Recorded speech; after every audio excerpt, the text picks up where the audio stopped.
मुंबई गोवा महामार्गावर अर्धवट स्थितीत असलेल्या पुलांची आता जी कामाची जी स्थिती आहे त्याला जवळजवळ पूर्णत्वास गेलेली आपल्याला पाहायला मिळत आहे.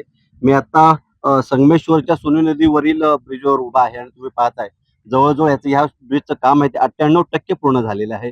त्याचबरोबर चिपळूणचं जे भातुश एक नाका आहे तिथील जे जो ब्रिज आहे तोही जवळजवळ पूर्णत्वास आलेला आहे. त्याचबरोबर आपण पुढे आलो तर संगमेश्वर मधील जी बाव नदी आहे तिथला जो ब्रिज आहे तोही जवळजवळ पूर्णत्वास गेलेला आहे. त्याचबरोबर लांजाकडे गेलो तर लांजाचा जो ब्रिज आहे जो 85% त्याचं काम चालू पूर्ण झालेलं आहे. त्याचबरोबर पालीच्या इथला जो ब्रिज आहे त्याचा 98% काम पूर्ण झालेलं आहे.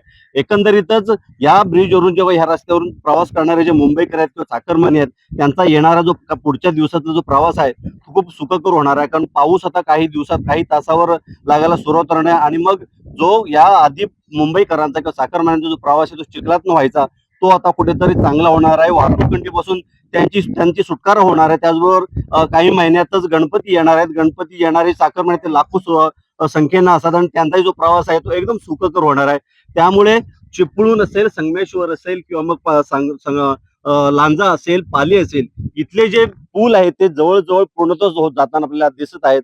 आणि काही ब्रिजवरचे जे एक मार्गिका आहे त्या चालू करण्यात येईल, काही पुलांवरच्या दोन्ही मार्गिका चालू करण्यात आल्या आहेत. त्यामुळे कुठेतरी वाहतुकीच्या कोंड्या आहेत त्यापासून वाहतूकदारांना सुटकारा मिळतोय.